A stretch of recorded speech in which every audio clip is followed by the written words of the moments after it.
And before we start making the pizza. You want to see a gun show?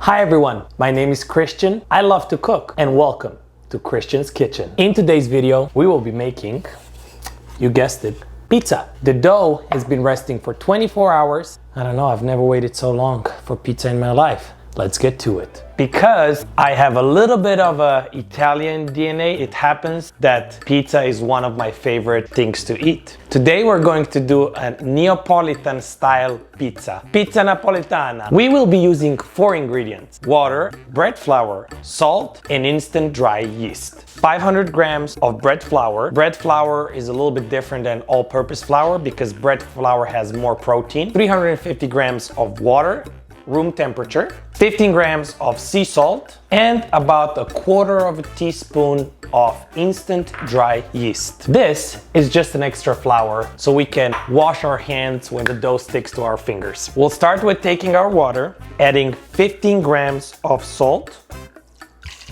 There we go, just like that. So we'll take a whisk and we'll whisk that.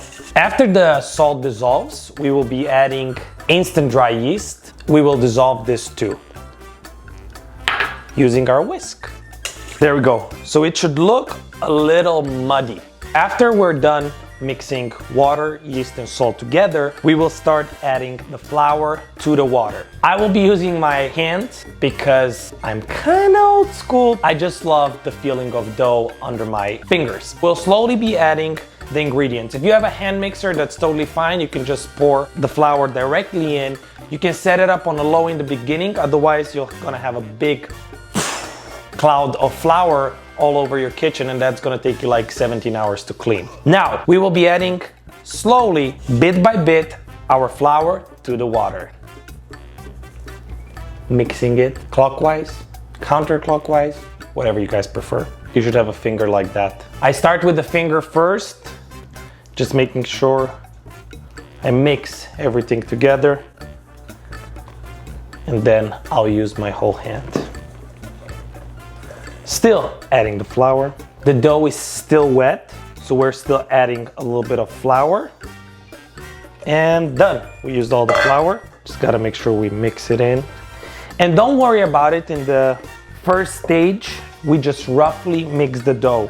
So we're not forming any dough balls. We're just playing around like this. Throw it around, leave it. See, this is why we have extra flour here, so we can clean our doughy fingers. We will leave the dough to rest for about 20 minutes, just so ingredients combine together.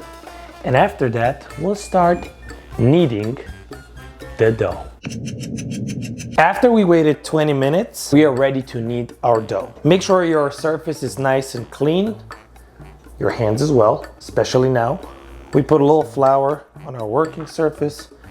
Not too much. You still want to make sure the dough will be quite wet. We transfer the dough onto our working surface and we start kneading. We're folding the dough in the middle, just like that. Especially now when you're in quarantine, this is a great workout.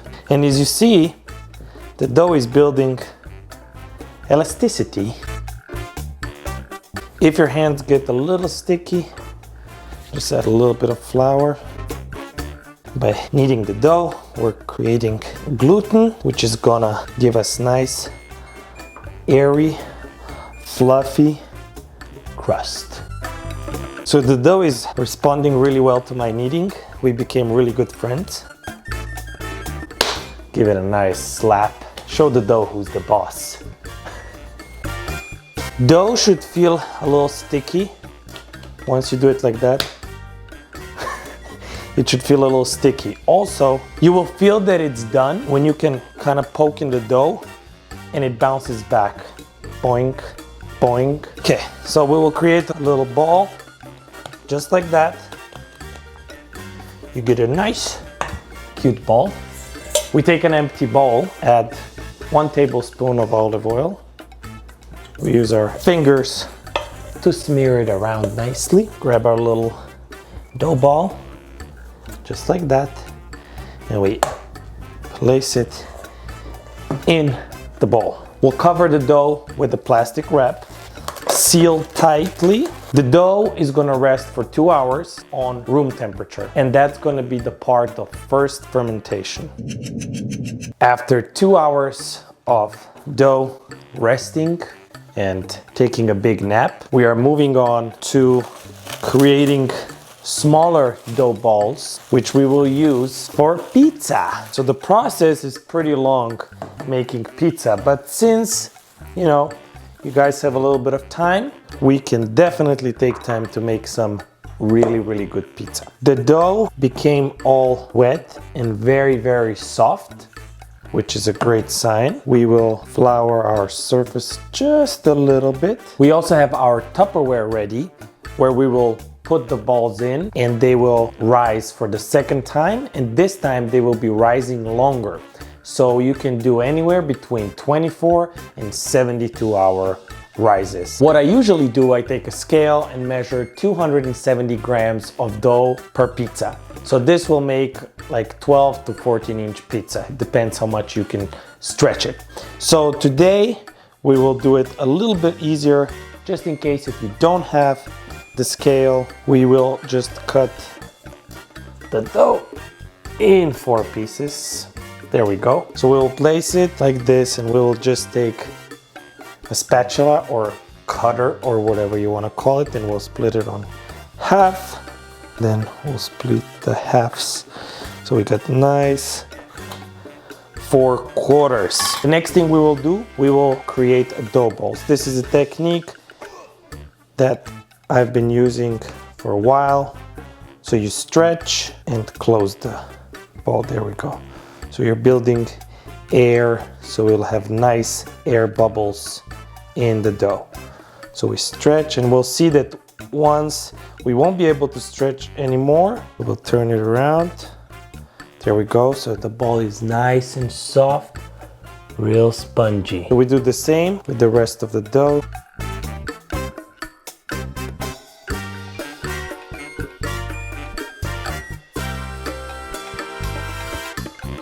We will now lightly flour the Tupperware. You can also use a dinner plate, and you can cover it up with the foil. So we pick our dough balls carefully and we place them, let's say, an inch apart. It should look a little bit like this. They will expand, so they need the room in between. Now in the last step, before they go to take their nap for like a 24-hour nap, we will flour them on top as well, lightly. Whew. Voila. This was the dough process. It takes a little bit of time, it takes a lot of patience, and it takes a lot of trial and error. The last thing we need to do is we need to cover it up. Make sure we squeeze the air out. But that's it. We're gonna leave this puppies to rest for 24 hours. Just make sure you check your dough in between and you check how it's rising. You don't want it to rise too quickly, especially if you put a little bit too much yeast in there. Another option is to put the dough balls in the fridge. Be careful that you take them out at least 2 to 3 hours prior making your pizza, so they will rise nicely and they will come to a room temperature. That's it. We will wait for 24 hours and let's see what happens next. After 24 hours of the dough rising, we are finally back. Before we start making pizza, there are a few essential ingredients we need. First, and very important, tomatoes. The best tomatoes ever. I use them all the time on my pizza. These are whole peeled tomatoes. They're from Naples. I don't know if you guys can see it. There's a little map here. No, you can't see it. Doesn't matter. Google it. They're from Naples. Super good, super sweet. That's why I don't add any sugar or anything to the sauce. Also, what I did, because they're whole tomatoes, I pulled the tomatoes so they're a little bit chunky in the sauce. Next, very important ingredient, cheese. Everybody loves cheese, and especially on pizza. What I'm using today is mozzarella cheese. This one is made from cow's milk and it's a little bit on a drier side. What I did with cheese, I kind of tear it apart into smaller chunks. So good. I usually use buffalo mozzarella or mozzarella di bufala. It's made from buffalo's milk. It contains much more water.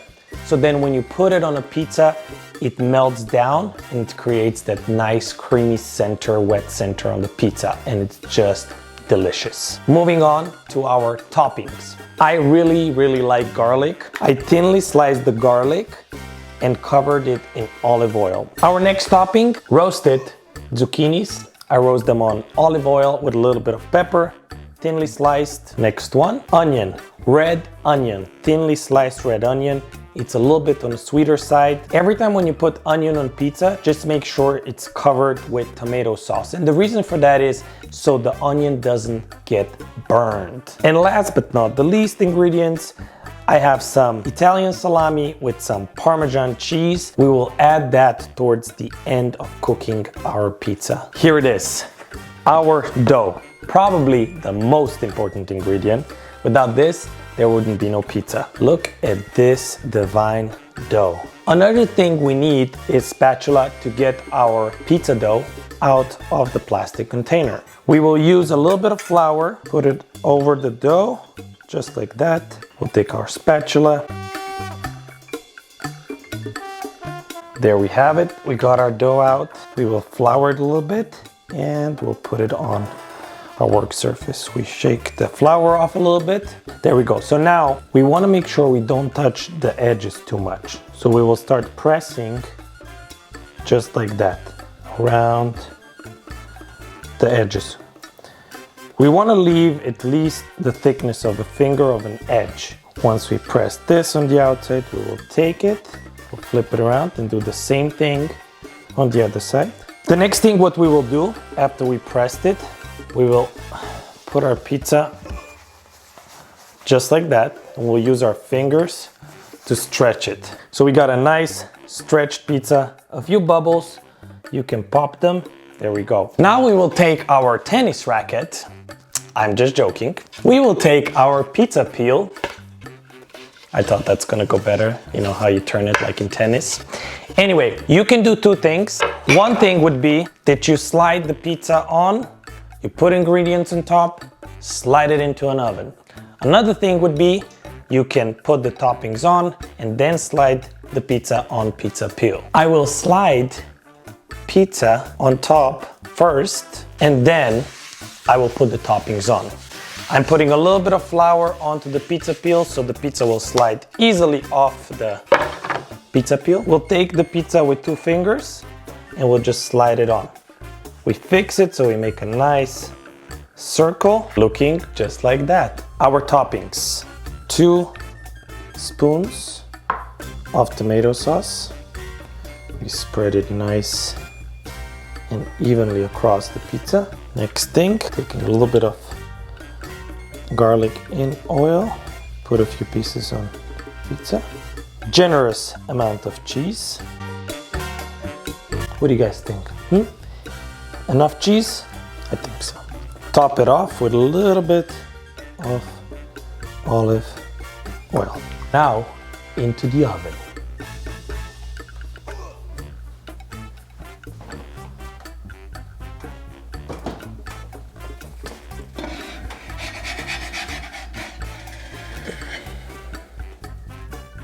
Oven was preheated on 550 degrees. We have to make sure that we preheat the oven at least an hour before that. Also, what I have in my oven is a steel plate, which holds a lot of heat. So when you slide that pizza in, you get nice crust on the bottom. After 7 minutes of baking pizza in an oven, we will switch to broil because we want a nice char on the crust. The pizza I put together was very simple with very simple ingredients. The second pizza we will make, it will contain the onions, the salami, the roasted zucchinis, and Parmesan cheese. So pizza was baking for 4 minutes. We're gonna take a wooden spatula and move pizza around a little bit so it evenly cooks.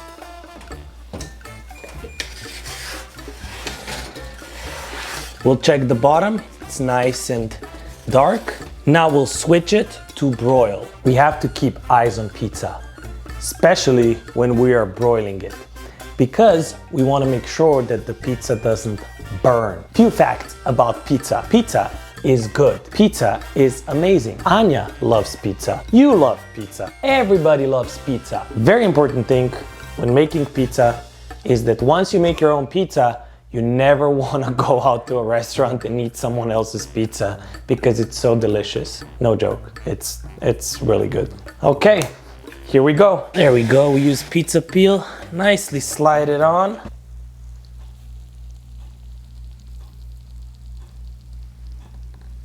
Do you hear that? Sounds good. It looks delicious. And it's gonna taste amazing.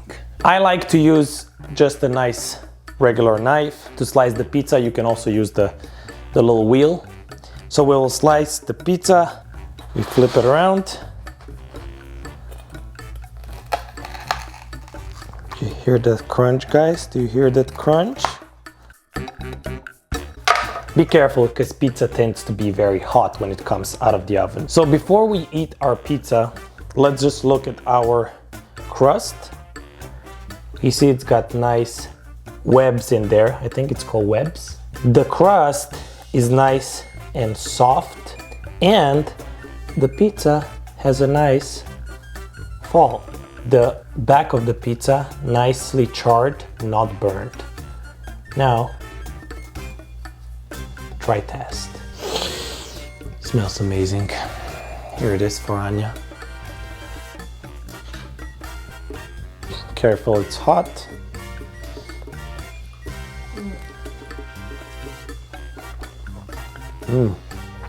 Nice.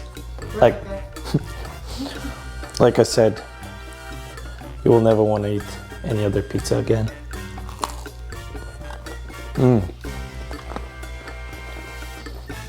So good. The dough is nice. It doesn't smell like yeast. Another thing, you have to be careful when using yeast. If you put too much yeast, you smell the crust. It smells like yeast. It doesn't taste good. So good. It's amazing. This will be pizza with all the ingredients I mentioned before. First one was classic. This one was alla Kristijan, red onion, garlic, cheese, salami, roasted zucchinis. Top it off with Parmesan cheese.